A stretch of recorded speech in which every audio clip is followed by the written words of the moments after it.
maravilha é estarmos juntos para cultuar o nosso Deus e relembrarmos, meus amados irmãos, não que não façamos isso todos os domingos, por exemplo, mas lembrar nesse dia, nessa sexta-feira, desse grande sacrifício do Senhor Jesus por nós. Que maravilha! Talvez esse seja o ápice da história da redenção.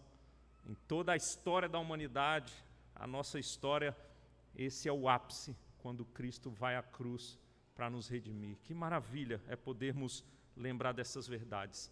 E para isso hoje, então, irmãos, nesse momento que teremos a pregação da palavra, eu convido todos a abrirem as Escrituras no livro do profeta Isaías.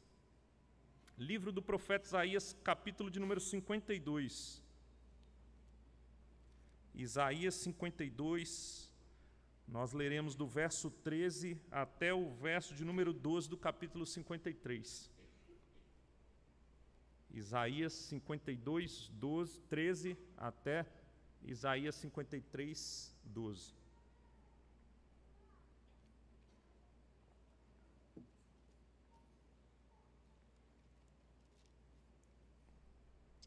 Ok.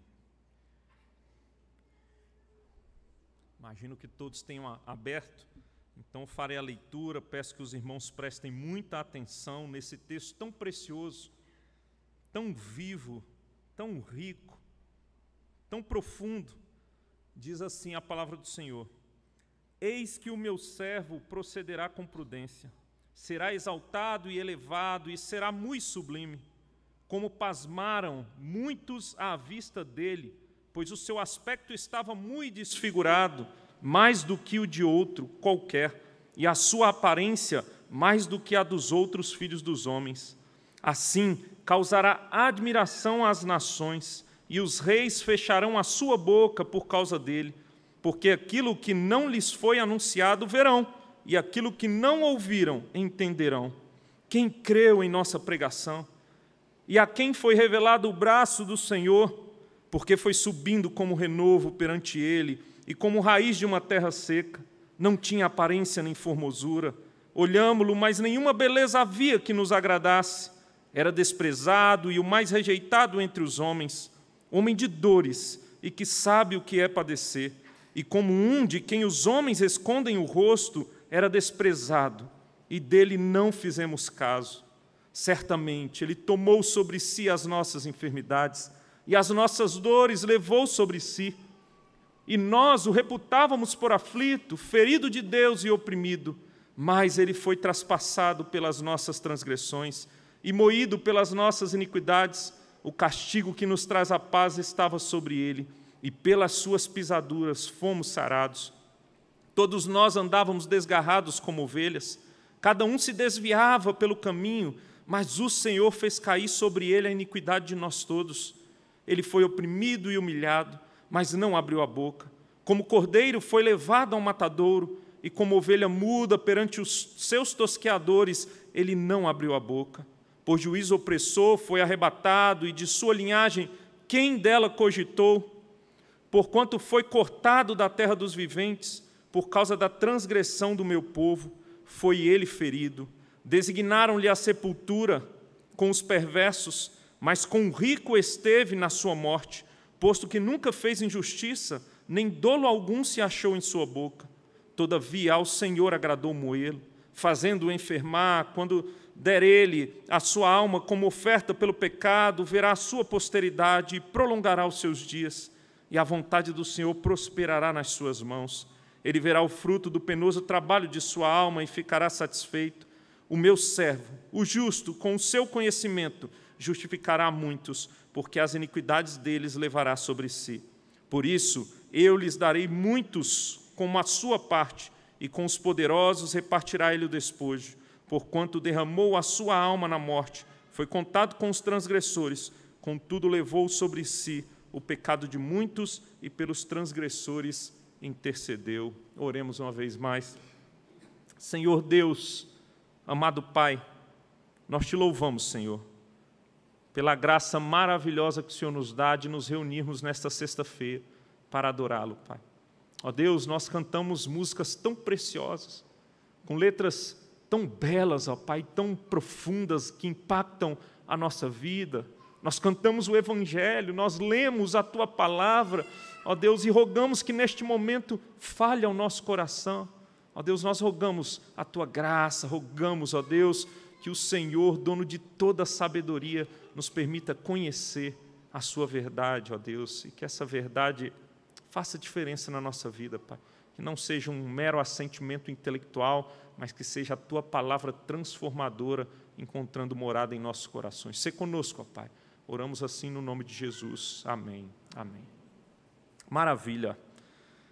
Amados irmãos, que texto precioso, não é verdade?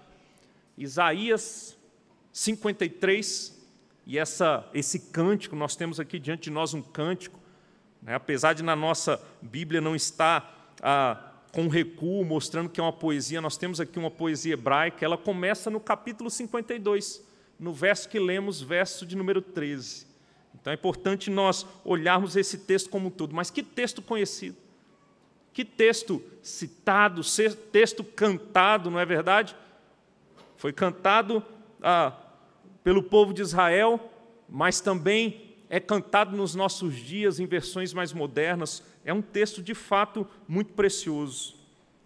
Certa vez, irmãos, um estudioso do Antigo Testamento, ele, olhando para essa porção de texto, ele disse que aqui nós tínhamos, no Antigo Testamento, o Monte Everest das profecias messiânicas, né? Pensando no tamanho do Monte Everest e na altura, é o pico do planeta, a parte mais alta do planeta está ali no Monte Everest. Ele citou esse monte conhecido para trazer essa ideia de que como no Antigo Testamento fosse o texto que deixasse mais claro o Messias, mais claro o que ele viria fazer, inclusive como ele morreria.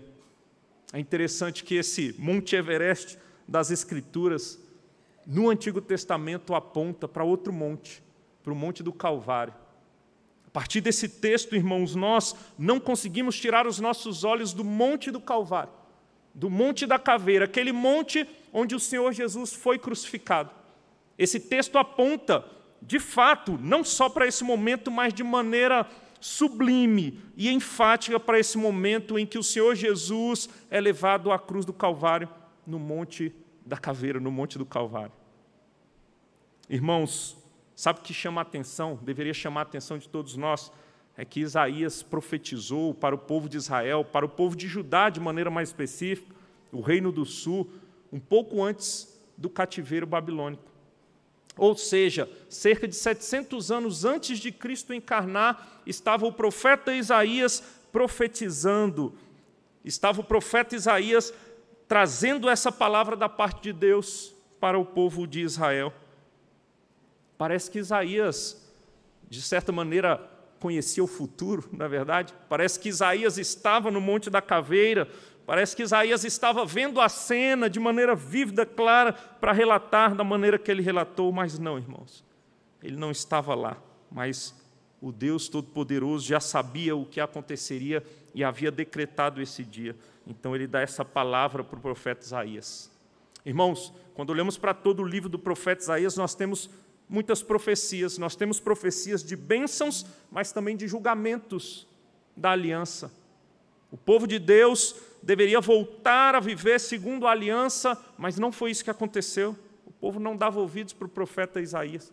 Então viriam julgamentos. E esse texto, esse livro é cheio de julgamentos pelo fato do povo não cumprir as alianças, mas também, irmãos, há promessas gloriosas, há promessas de bênçãos.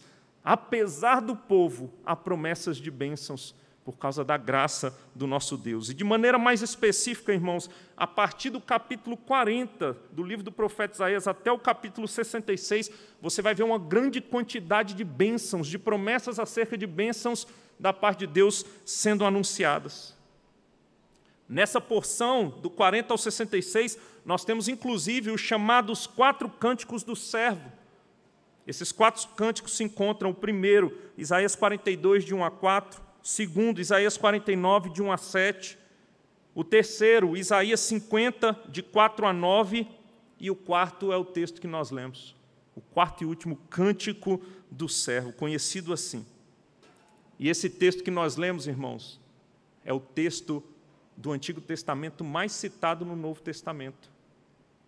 De maneira direta, nós temos 7 citações deste texto, e de maneira indireta nós temos 20 citações, somando-se 27 citações diretas ou indiretas desse texto no Novo Testamento. É uma preciosidade. Eu confesso que eu até temo expor esse texto por ser uma joia tão grande, mas eu peço graça de Deus para que, com o nosso objetivo aqui hoje, o Senhor fale aos corações e coloque diante de nós a realidade da redenção, ou o ponto máximo da redenção na cruz do Calvário. Irmãos, nós meditaremos hoje no seguinte tema da nossa mensagem: o servo sofredor e salvador. Esse é o tema da nossa mensagem. Esse cântico do servo mostra o servo sofredor e salvador.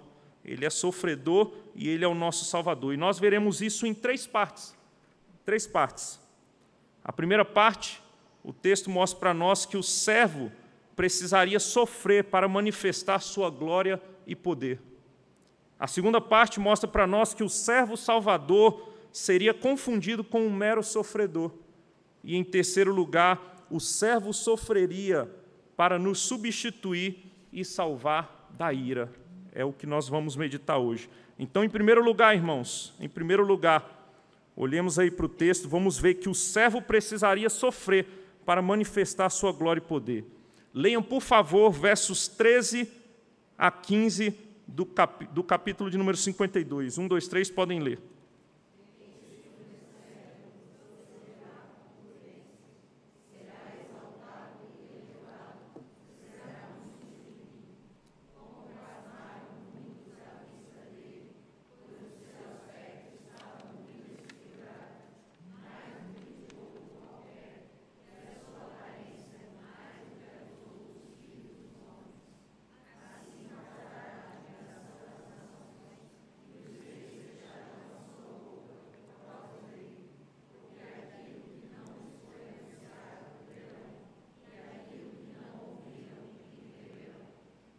Amém. Até aqui, está ótimo. Irmãos, quando nós olhamos para esse texto, para nós, fica muito claro de quem o profeta Isaías está falando.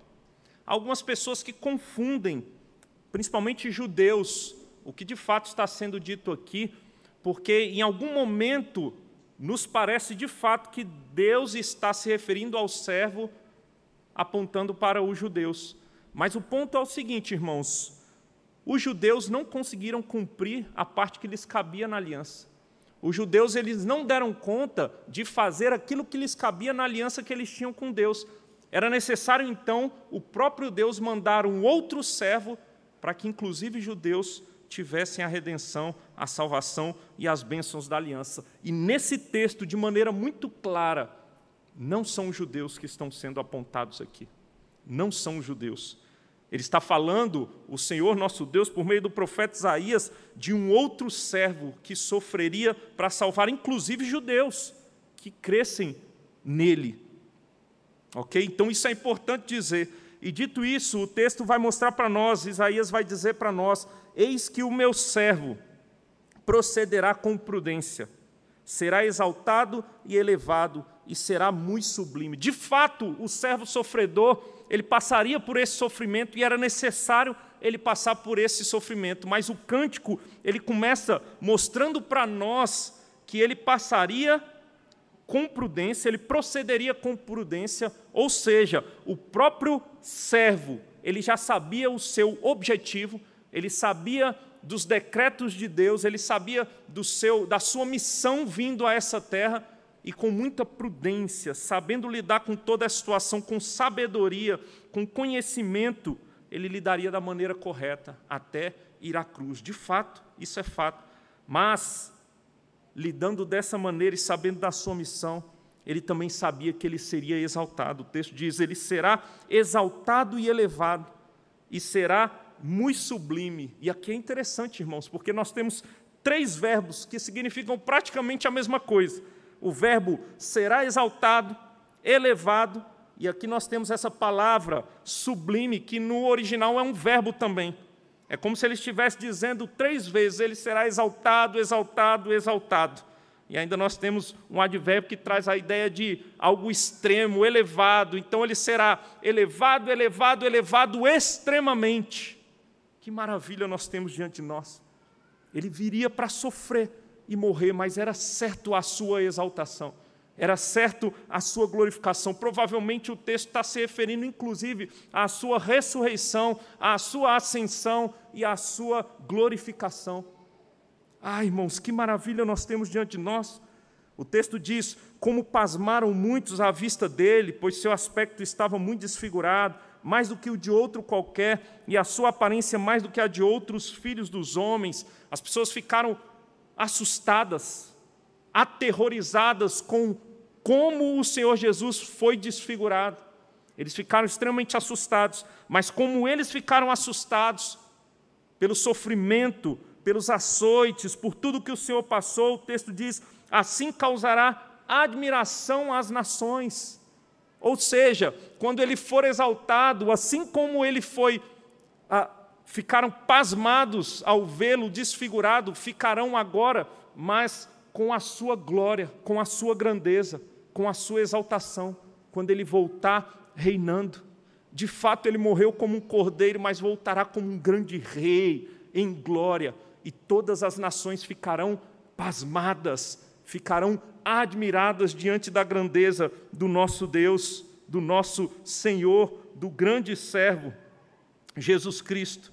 E os reis fecharão a sua boca como um sinal de reverência.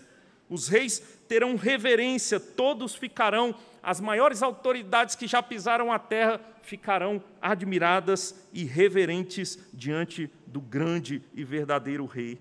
O texto ainda diz, porque aquilo que não lhes foi anunciado verão, e aquilo que não ouviram entenderão.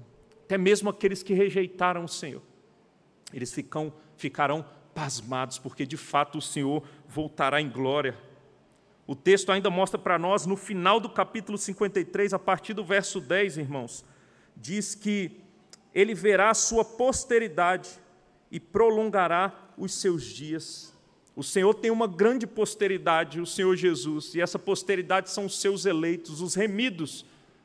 Há uma grande nação de fato que ele está remindo naquele momento na cruz, e esses também serão exaltados e terão vida eterna, vida abundante para todo sempre.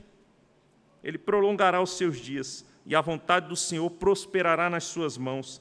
Ele ainda vai dizer, ele verá o fruto do penoso trabalho de sua alma e ficará satisfeito.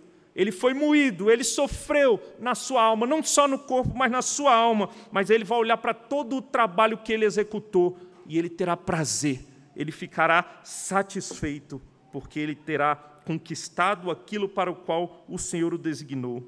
Justificará a muitos, porque as iniquidades deles levará sobre si, por isso eu lhes darei muitos como a sua parte. O que esse texto está mostrando, irmãos, no início do cântico e no final, é que de fato o servo sofreria, mas ele sofreria com garantia de vitória. Garantia de vitória. E se ele sofreu tendo garantia de vitória, sabe o que isso quer dizer? Que nós, que confiamos no Senhor, nós que fomos alcançados pelo Senhor, nós temos muitas batalhas para lutar nessa vida. Nós temos muitas lutas, mas a guerra já foi vencida. Em Cristo, irmãos, nós somos mais do que vencedores.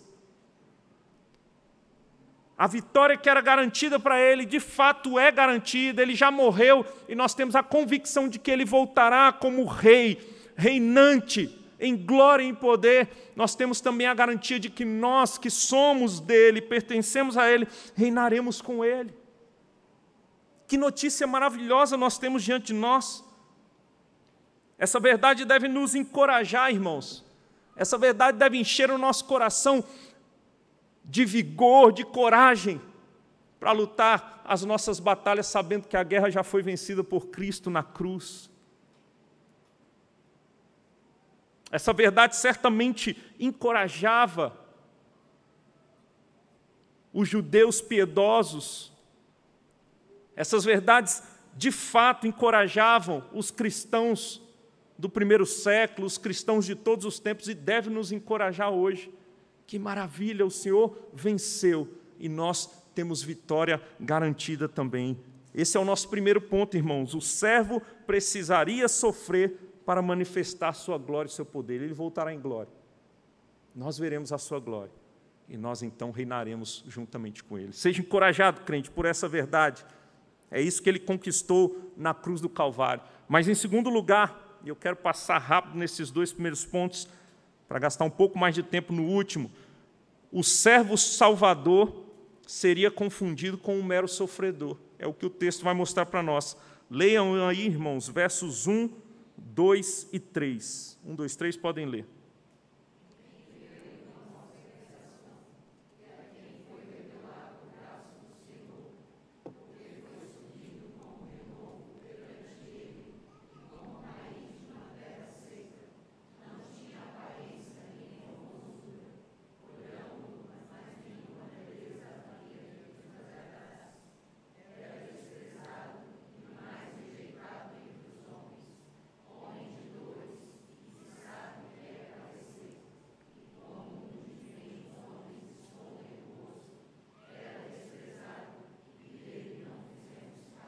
Amém. Irmãos, para entender dentro do seu contexto essa mensagem, vocês lembram quando o profeta Isaías ele foi chamado por Deus? Isaías capítulo de número 6. Isaías ele teve um chamado que creio eu que nenhum pastor gostaria de ter. Porque ele foi chamado para pregar, de fato, mas ele tinha a garantia de que não o escutariam, que os ouvidos do povo seriam fechados e eles não ouviriam a mensagem do profeta Isaías. Deve ser complicado, né, você ser chamado e saber que não vão te escutar, que os ouvidos serão tapados, os olhos serão fechados. Então ele começa dizendo: quem creu em nossa pregação? Aqui nós temos uma pergunta retórica e a resposta é negativa. A grande maioria não creu de fato, grande parte não creu. E a quem foi revelado o braço do Senhor? A mesma coisa. A grande maioria do povo que deveria se voltar para o Senhor não creu. Não creu na mensagem do Messias, do Salvador, do restaurador da aliança, de que eles deviam, de fato, se voltar para essa aliança. Mas o verso 2 vai mostrar para nós porque foi subindo como renovo, aqui se referindo ao Senhor Jesus, que também foi desprezado, que também anunciou o reino chegou, o reino está próximo, se arrependam, creiam no Filho de Deus, eis aqui o Filho de Deus, e muitos rejeitaram, a grande maioria, inclusive dos próprios judeus, rejeitaram o Senhor Jesus também. Você já parou para pensar que nós continuamos a pregar e a maioria das pessoas rejeitam a pregação do Evangelho? A maioria. Eu não sei vocês, mas a grande maioria das pessoas para quem eu prego, elas rejeitam. As pessoas continuam rejeitando o Evangelho, irmãos. Não foi diferente com Isaías, não foi diferente com Jesus. E o texto diz no verso 2, porque foi subindo como renovo. A ideia aqui do renovo é um broto que sai do caule ou da raiz de uma planta. Sabe aquela planta que você acha que está morta, talvez está cortada ali, está só o tronquinho e começa a surgir um broto? Ou até mesmo um pedaço de tronco de árvore desligado de tudo, sem raiz e nasce um broto.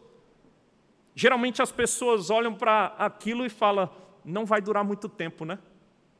Ou como ele vai dizer aqui, raiz de uma terra seca, uma terra que não tem água, o que é que você espera? É que essa planta morra. Essa raiz não vai conseguir sugar água, não vai conseguir alimentar aquela planta vai morrer. É algo que não é promissor, as pessoas olham e falam, não tem jeito, isso não vai vingar. É como olhavam para o Senhor Jesus Cristo. Olhavam para Ele, de origem humilde, e Ele era desprezado. Ele era desprezado, rejeitado. De Nazaré pode vir alguma coisa boa? Olhavam para ele que não tinha onde reclinar a cabeça, e alguns deixavam até mesmo de o seguir. Ele não tem nada o que oferecer. Não pode ser ele o Messias.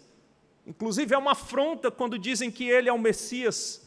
como virá o Messias nessa condição, nascer numa manjedoura, não ser poderoso aos olhos humanos, ou pelo menos por um momento, ou diante dos olhos da grande maioria.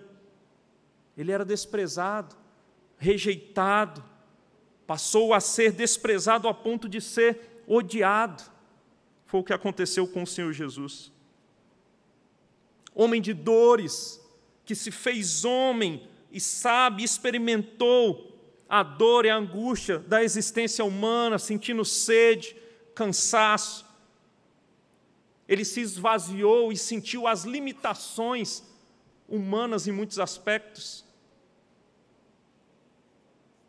Não era alguém pomposo, era alguém de quem as pessoas escondiam o rosto.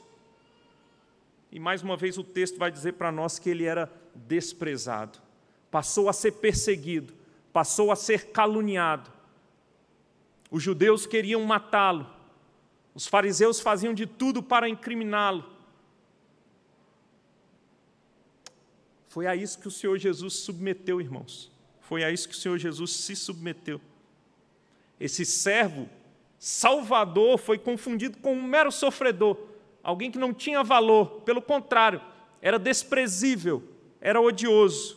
Ele foi confundido. E tudo isso faz parte da humilhação do nosso Senhor.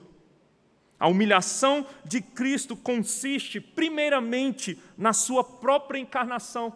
Nós pensamos na humilhação e nós vamos chegar lá da cruz, dos escárnios, das chacotas que fizeram com o Senhor Jesus, mas antes mesmo, irmãos, o fato de o Verbo eterno, aquele que estava na criação com Deus, aquele que era Deus, aquele que disse haja luz e houve luz, o fato dele se fazer homem é um ato de extrema humilhação.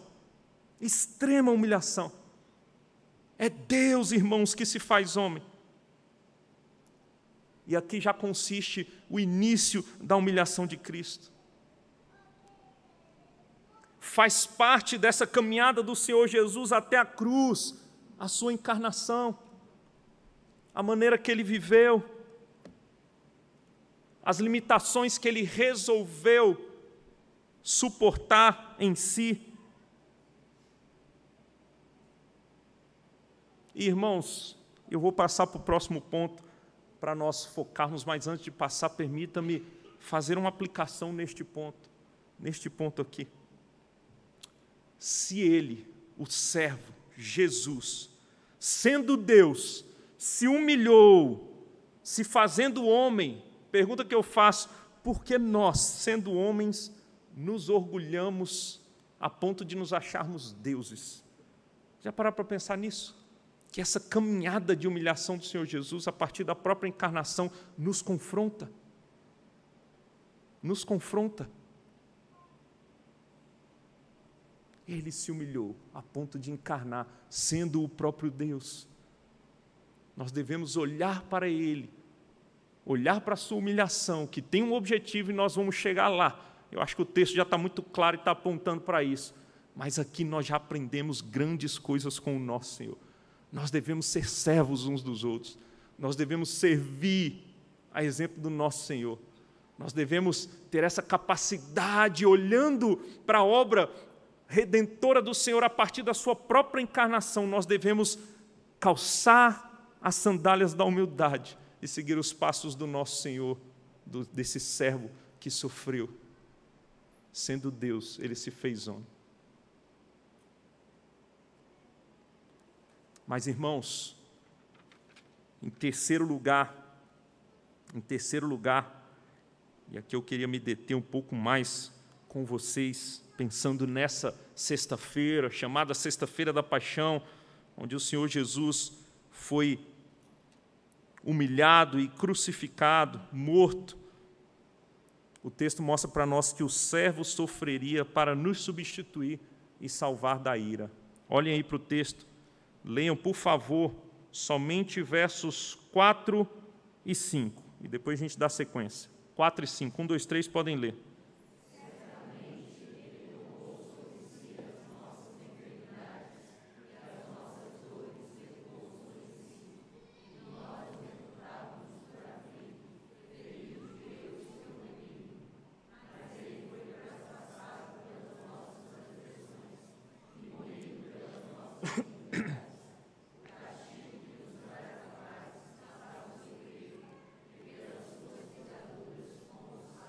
Amém. Que maravilha, irmãos. Eu não sei qual é o sentimento de vocês quando vocês leem um texto como esse. Nós temos algo maravilhoso demais diante de nós, irmãos. É algo glorioso demais que nós temos diante de nós. O que o texto vai mostrar para nós, certamente Ele tomou sobre si as nossas enfermidades e as nossas dores, levou sobre si. O que o texto está mostrando é que a morte, o sofrimento e a morte de Jesus, ela é substitutiva. Ela é substitutiva. A morte do Senhor Jesus é uma morte vicária. Tudo o que Ele passou, tudo o que Ele sofreu, a cruz, a sua morte, era para substituir pecadores que mereciam a condenação. Nós merecíamos a condenação. O povo rebelde de Deus merecia a condenação, mas o Senhor Jesus, Ele viria e Ele veio para substituir pecadores. Ele levou sobre si as nossas enfermidades e as nossas dores. Como resultado da queda, e nós sofremos nesse mundo, Ele levou sobre si. Isso não quer dizer que, se você é um cristão, você não vai adoecer. Não é isso que o texto quer dizer para nós. Alguns usam o texto dessa maneira, estão equivocados. Se Ele levou também os nossos pecados, nós ainda não escorregamos e por tantas vezes pecamos. Então não é isso que o texto está querendo dizer, mas que na glorificação, de fato, toda a enfermidade, todas as dores resultantes da queda serão extintas de uma vez por todas. Ele levou sobre si lá na cruz o que era para nós vivermos e sofrermos para toda a eternidade. O texto diz: reputávamos por aflito, ferido de Deus e oprimido. O povo de Israel, de fato, a maioria deles, absoluta ou avassaladora, queria a própria condenação do Senhor. A grande maioria do povo de Israel, no tempo do próprio profeta Isaías, rejeitou a mensagem, não quiseram se arrepender, não quiseram andar segundo a aliança. No tempo de Cristo, a maioria rejeitou e perseguiu. Nós lemos um texto onde a grande maioria dos judeus está gritando a plenos pulmões: crucifica-o, crucifica-o. O desprezando de tal maneira, a ponto de preferir libertar um preso, um criminoso, assassino conhecido naquele tempo, para que o Senhor Jesus fosse crucificado. Vocês percebem como o desprezo era incomparável? Irmãos, as pessoas continuam desprezando. As pessoas continuam desprezando o Senhor. As pessoas continuam odiando o Senhor. As pessoas continuam virando as costas. As pessoas continuam revelando uma ira quando anunciamos Jesus Cristo. Eu confesso para vocês que em um certo momento da minha vida, eu morto em meus delitos e pecados, eu era um desses que odiava que falassem de Cristo para mim. E era um ódio que eu não sei de onde vinha, na verdade eu sei, nossa natureza pecaminosa, mas só de falar, querer anunciar. Então eu sei bem o que é estar do outro lado e odiar um cristão que vem falar de Jesus, que vem dizer que você precisa se arrepender, que você é pecador. E por mais que hoje eu entenda de maneira muito clara que essa mensagem é uma grande mensagem de amor, porque quando a pessoa aponta o defeito, mostrando a solução, ela está te amando, querendo a sua salvação. Mas eu não entendia e odiava, irmãos. E as pessoas continuam odiando, as pessoas continuam desprezando essa mensagem. Mas o Senhor Jesus de fato veio para morrer uma morte substitutiva. Verso 5 diz para nós: mas Ele foi traspassado pelo quê? Pelas nossas transgressões. Ele foi traspassado, foi pelas nossas transgressões. Ele foi moído. Ele foi vilipendiado. Ele foi massacrado pelas nossas iniquidades. Ele não tinha iniquidade alguma, foi pelas nossas iniquidades. Irmãos, eu não consigo não me emocionar pensando nessas verdades. Olha o que o texto diz na sequência, irmãos. O castigo que nos traz a paz estava sobre ele. O castigo que nos traz a paz. Sabe por que nós hoje temos paz com Deus? Sabe por que judeus que creram, se arrependeram e se voltaram para o Senhor, tiveram paz com Deus? E todos os povos da terra que tiveram e podem ter paz com Deus, só o podem porque Ele tomou sobre si o castigo que era para cair sobre nós. Que amor é esse, irmãos? Talvez por um justo alguém se aventurasse e se animasse em se sacrificar, mas por injustos, que amor é esse? E não simplesmente por injustos que ofenderam um terceiro, mas por injustos que o ofenderam. Foi por esses injustos que ele morreu e tomou sobre si o castigo para que nós tivéssemos paz, para que nós fôssemos redimidos. É isso que Cristo estava fazendo na cruz do Calvário. O castigo que nos traz a paz estava sobre ele. E pelas suas pisaduras, as feridas que ele sofreu, nós fomos sarados. Ele foi moído para que nós fôssemos redimidos. Ele foi morto para que nós recebêssemos vida. Ele recebeu a condenação para que nós recebêssemos a sua salvação. Sermos sarados espiritualmente e fisicamente seremos na glorificação. Todos nós andávamos desgarrados como ovelhas, cada um se desviava pelo caminho, mas o Senhor fez cair sobre ele a iniquidade de nós todos. O povo de Deus se desviou. Nós, talvez grande parte de nós aqui, já nasceu desviado, ou se desviou no caminho em algum momento, e toda a raça humana se desviou por causa do pecado, de fato. Todos se desviaram, cada um andava pelo caminho, vivia da maneira que queria, de maneira rebelde, mas o Senhor fez cair sobre ele a iniquidade de nós todos. Foi por isso que ele morreu, irmãos. Ele foi oprimido e humilhado, mas não abriu a boca. Como cordeiro foi levado ao matadouro, e como ovelha muda perante os seus tosqueadores, ele não abriu a boca. Sabe por que ele não reivindicou justiça? Porque o Senhor Jesus sabia o que ele estava fazendo. Não eram os judeus ou os romanos, simplesmente, em última análise, que estavam o matando, irmãos. Ele estava se entregando ao próprio Deus, ao grande juiz.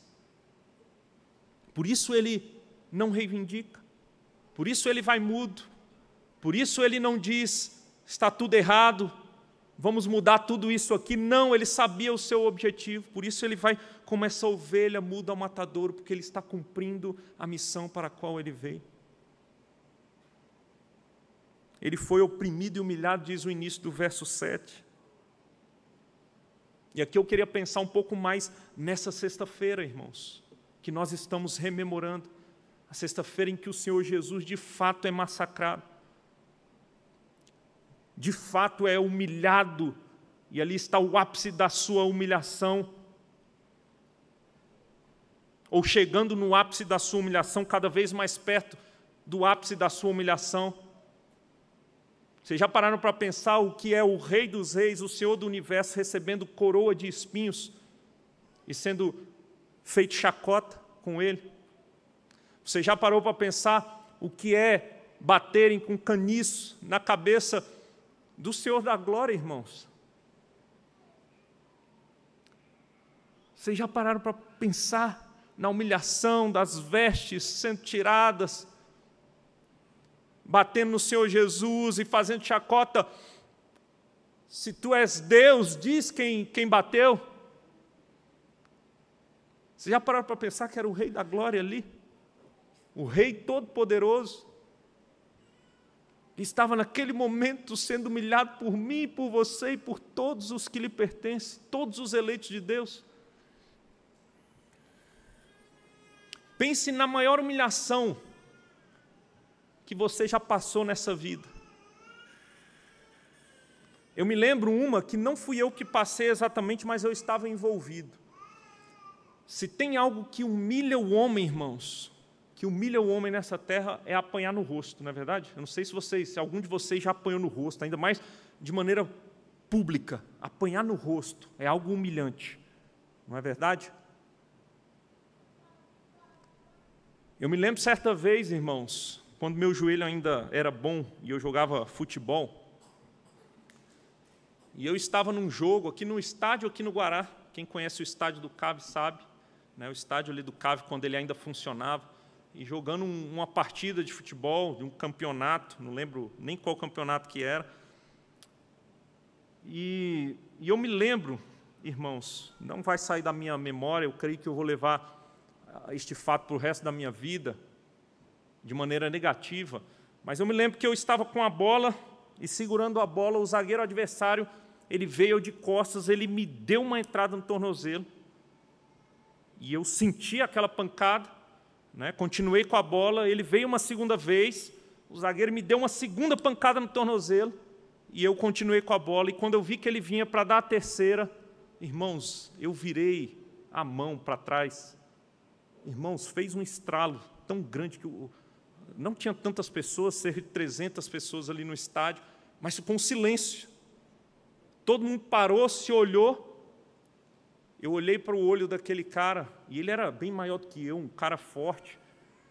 Eu olhei, parece que eu vi a ira dentro dos olhos dele, parece que eu vi a alma, ele arregalou os olhos. Irmãos, se ele me pegasse, se ele pudesse me pegar, ele me mataria, porque foi extremamente humilhante. Ele veio para cima de mim, eu lembro que as pessoas separaram e seguraram, ele ainda me acertou um chute, mas ele ia acabar comigo, por causa da ira que ele ficou.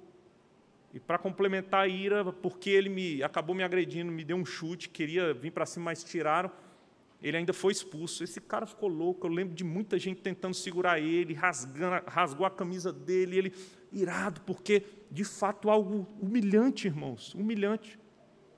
E a essa altura, eu confesso para vocês, eu já era um cristão, recém-convertido, cerca de 20 anos, 21.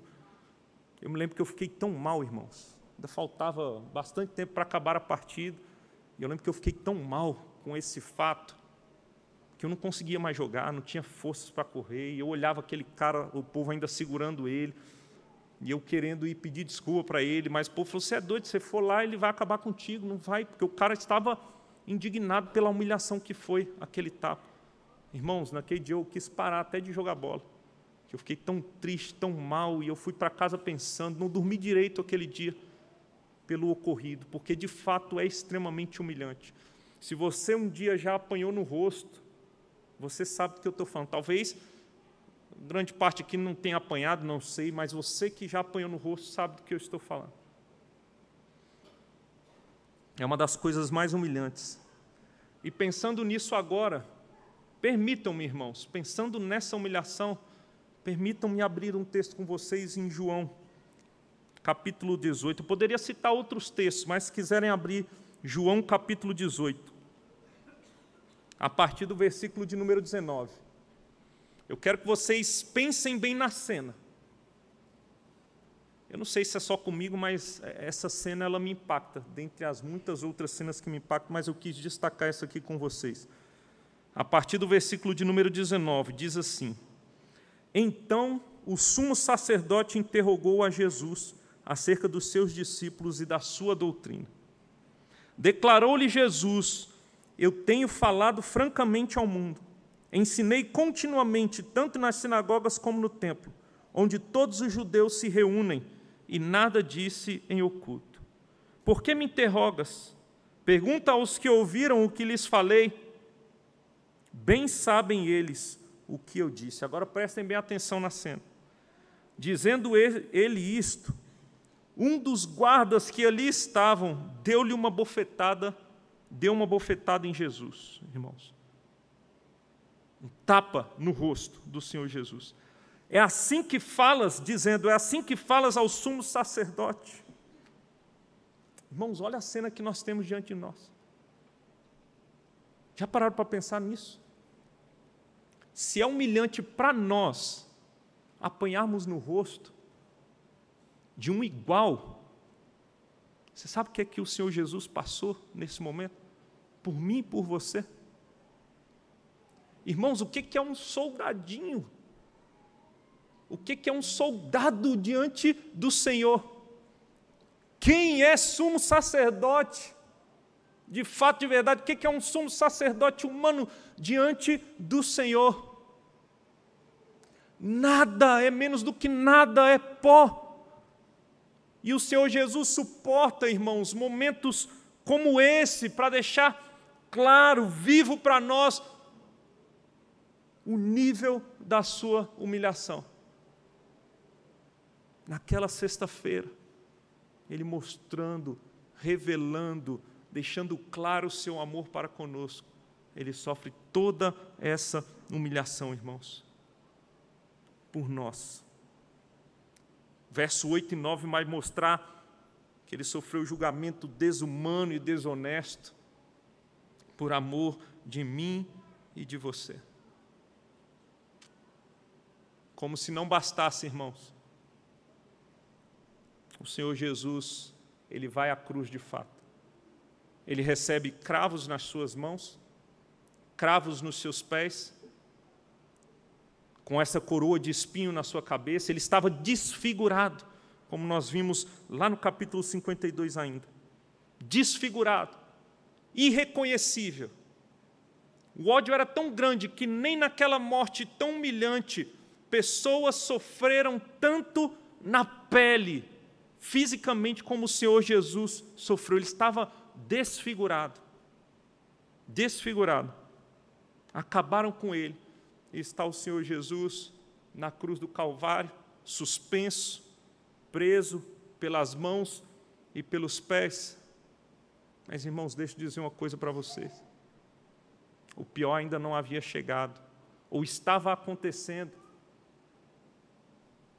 Mas eu creio, irmãos, eu entendo que o texto que nós lemos hoje na liturgia, inclusive, Jesus orando no Getsêmani,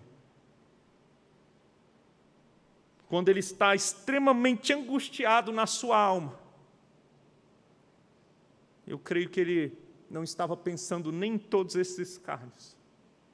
Ele não estava pensando simplesmente em toda essa humilhação que ele passou, em todo o sofrimento, em toda a dor física. Mas eu creio que ele suou aquelas gotas de sangue, pensando na ira do Pai que seria derramada sobre ele.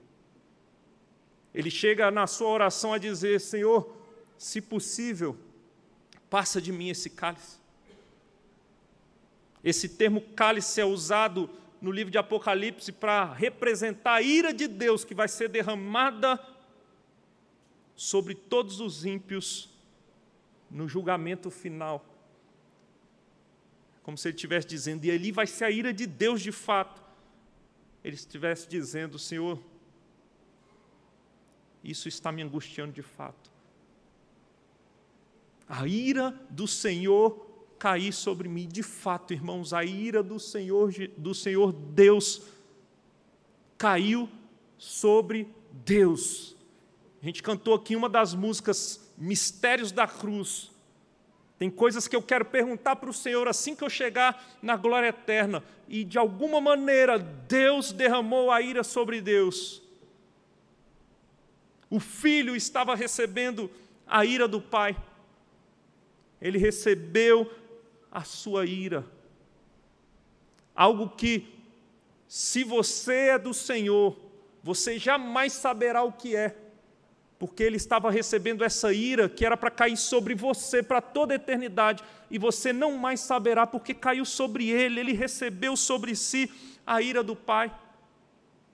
De alguma maneira, irmãos, Deus abandonou Deus, a ponto do Senhor Jesus dar um brado, está registrado em Mateus 27, 46. Deus meu, por que me desamparaste? E não tem sofrimento mais profundo, irmãos, do que receber o desamparo do próprio Deus, receber a ira e o desamparo do próprio Deus, e ele sofreu o desamparo de Deus na cruz do Calvário e recebeu a sua ira sem mistura.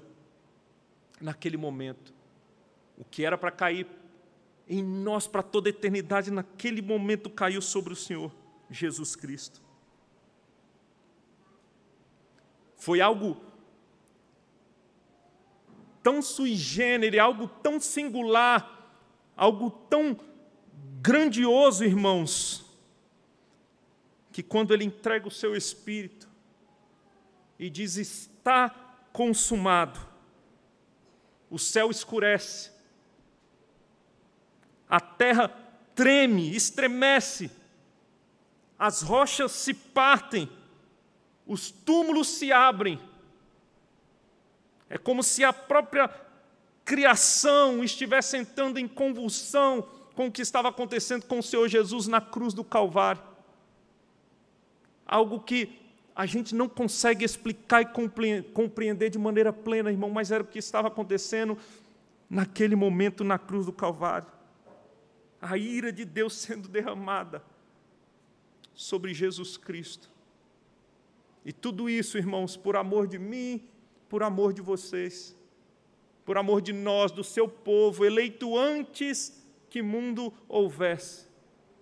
Deus provou o seu próprio amor para conosco, pelo fato de ter Cristo morrido por nós, sendo nós pecadores. Nós podemos dizer, sim, a Bíblia é um grande livro de amor, e não tem amor que se compare ao amor de Deus, revelado na pessoa de Jesus Cristo. E o que Ele fez na cruz do Calvário por nós, irmãos, nós não merecíamos, e Ele fez isso por nós. Mas, irmãos, deixa eu dizer uma coisa para vocês. Por mais que lembrar de tudo isso, e é importante a gente lembrar para entender a grandiosidade dessa grande obra de salvação, é grande demais, irmãos.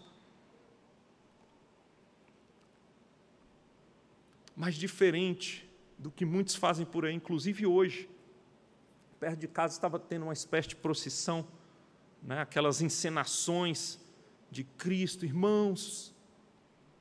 Eu vejo as pessoas extremamente entristecidas, cabisbaixas, deprimidas, vendo tudo aquilo acontecer. As pessoas vão embora para casa triste diante da encenação. Nós não precisamos, primeiramente, da própria encenação, mas olhando para o relato das Escrituras, irmãos, aqui está a nossa salvação. Não tem fato na história que deve alegrar mais o nosso coração. De fato, o Senhor sofreu a ira de Deus, mas foi para a nossa redenção, foi para a nossa salvação, e essa verdade deve encher o nosso coração. Sim, irmãos, o céu escureceu, a terra estremeceu, rochas se partiram, túmulos se abriram, mas a gente não pode esquecer que nesse dia também o véu foi rasgado, irmãos. O véu foi rasgado, e por causa de Cristo nós fomos reconciliados com o nosso grande Deus. Por causa do desamparo que Ele sofreu, nós fomos acolhidos, e agora somos família de Deus, somos o povo de Deus. Nós devemos nos alegrar, e essas verdades devem encher o nosso coração, irmãos. Agora nós caminhamos pela fé, cheio de entusiasmo, cheio de alegria, vigor para servir o nosso Senhor, que deu a vida por nós. E não há nada, irmãos, mais orgânico quando entendemos essa verdade do que entregarmos inteiramente a nossa vida para viver para o nosso Deus. O nosso Deus que nos amou e mostrou isso na cruz do Calvário. Louvado seja Deus, irmãos, por essa sexta-feira gloriosa e maravilhosa. Se não houvesse aquela sexta-feira, certamente não estaríamos aqui. Se não houvesse aquela sexta-feira, certamente não conheceríamos o nosso Deus. Se não houvesse aquela sexta-feira, nós não teríamos esperança. E nós temos, porque também houve o domingo, e nós sabemos disso. Ele ressuscitou, vivo está à destra de Deus, e voltará para nos buscar. E nós seremos glorificados, habitaremos com o Senhor. Que maravilha, irmãos. Por fim, permitam-me,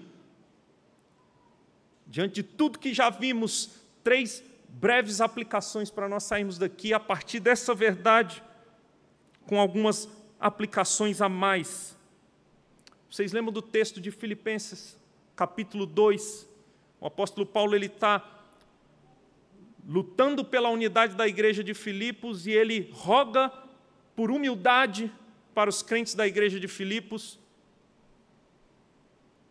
E ele rogando então por humildade, para que haja unidade é necessário haver humildade, que um considere o outro como superior, que um sirva o outro, entenda que é servo do outro, e é assim que nós devemos nos enxergar. Ele então traz a motivação para que nós nos humilhemos e sirvamos uns aos outros. Ele diz: tende o mesmo sentimento que houve também em Cristo Jesus. Que sendo o próprio Deus, não julgou como usurpação ser igual a Deus. Antes, a si mesmo, se esvaziou, assumindo forma de servo, a ponto de morrer morte de cruz por nós. Irmãos, sirvamos uns aos outros. Casais, maridos e mulheres, sirvam o seu cônjuge humildemente. Sabe qual é a motivação para você servir humildemente o outro? Cristo, o Evangelho, o que Ele fez por nós. Filhos, sirvam os seus pais. Pais, sirvam os seus filhos. Irmãos, sirvam uns aos outros. Sirva no seu trabalho, sirva o seu vizinho, olhando para o grande servo que de fato sofreu, serviu a ponto de sofrer e morrer para nos salvar. E agora, fundamentados, compreendendo o amor com que Ele nos amou e como Ele nos serviu, sirvamos até mesmo os nossos inimigos, sirvamos os perdidos com a pregação do Evangelho, sirvamos, irmãos, sejamos servos, olhando para Cristo. Creio que hoje, mesmo você já conhecendo esse texto, talvez não conhecendo tão bem o texto, mas eu creio que hoje o Senhor nos deu a oportunidade, essa foi minha oração, e eu creio que isso aconteceu, entendemos um pouco mais, meditamos um pouco mais sobre esse grande amor de Deus. E se Ele nos amou dessa maneira, a segunda aplicação, amemos uns aos outros, amemos a Ele, obviamente, acima de tudo, amemos também uns aos outros, amemos, irmãos. Essas duas aplicações até estão bem conectadas. A gente ama servindo também, mas não somente assim, servindo, ou pelo menos o que a gente acha que é servir. Nós amamos cuidando, nós amamos protegendo, nós amamos confrontando, se necessário for. Nós amamos nos doando, nós amamos orando. Nos amemos, irmãos, amemos as pessoas, e que seja fruto do entendimento do amor que recebemos do Senhor. E por fim, obviamente que eu já passei por isso, mas para ficar bem fixado, alegre-se e adore-o. Alegre-se no Senhor e adore-o com toda a sua vida. Sua morte vicária trouxe redenção, trouxe vida, vida abundante e vida eterna. Vivamos essa vida de maneira pujante. Que a nossa vida seja um grande ato de adoração ao nosso Deus. Que celebremos todos os dias a grande salvação que nós recebemos. Que o Senhor nos abençoe, irmãos, e que essa verdade seja a verdade mais enraizada, mais profunda, guardada no nosso coração, e que ela transforme a nossa vida todos os dias. Vamos ficar de pé?